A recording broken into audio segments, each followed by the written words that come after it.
ചൈനയിൽ യുവ കത്തോലിക്ക വൈദികൻ പുതിയ ബിഷപ്പായി അഭിഷിക്തനായി. 51-കാരനായ ഫാദർ അന്തോണിയോ ജി വൈസോങ് ആണ് മെത്രാനായി അഭിഷിക്തനായത്. പരിശുദ്ധ സിംഹാസനവും ചൈനയും തമ്മിലുള്ള ഉടമ്പടിക്കനുസൃതമായി നിയമനം അംഗീകരിക്കപ്പെട്ടതിനെ തുടർന്നാണ് പുതിയ ബിഷപ്പ് അഭിഷിക്തനായതെന്ന് വത്തിക്കാൻ അറിയിച്ചു. ഫ്രാൻസിസ് പാപ്പ ചൈനയിൽ ഫെൻയാങ് രൂപത 2024 ഒക്ടോബർ 28 റദ്ദാക്കിയിരുന്നു.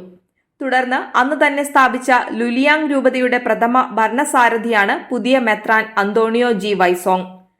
ഷാങ്ഹായിൽ 1973 ഓഗസ്റ്റ് 3 നവമെത്രാൻ അന്തോണിയോ ജി വൈസോങ്ങിന്റെ ജനനം.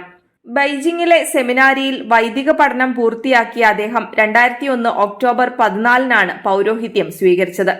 അദ്ദേഹത്തിന് ഭരമേൽപ്പിക്കപ്പെട്ടിരിക്കുന്ന ലുലിയാങ് രൂപത അതിർത്തിക്കുള്ളിലെ നിവാസികളുടെ സംഖ്യ 33,46,500 അതിൽ കത്തോലിക്കരുടെ സംഖ്യ 20,000 മാത്രമാണ്. ഇവരുടെ അജപാലന കാര്യങ്ങളിൽ ശ്രദ്ധിക്കാൻ 50-ൽ പരം വൈദികരും 25-ലേറെ സന്യാസിനികളും ഈ രൂപതയിലുണ്ട്. ചൈനയിൽ കത്തോലിക്ക സഭയ്ക്ക് പൂർണ്ണ പ്രവർത്തന സ്വാതന്ത്ര്യമില്ല. പരിശുദ്ധ സിംഹാസനവും ചൈനയുടെ സർക്കാരും തമ്മിലുള്ള പ്രത്യേക ഉടമ്പടിയുടെ വെളിച്ചത്തിൽ സർക്കാർ നിയന്ത്രണത്തിൽ ഏറെ പരിമിതികളോടെയാണ് സഭാജീവിതം.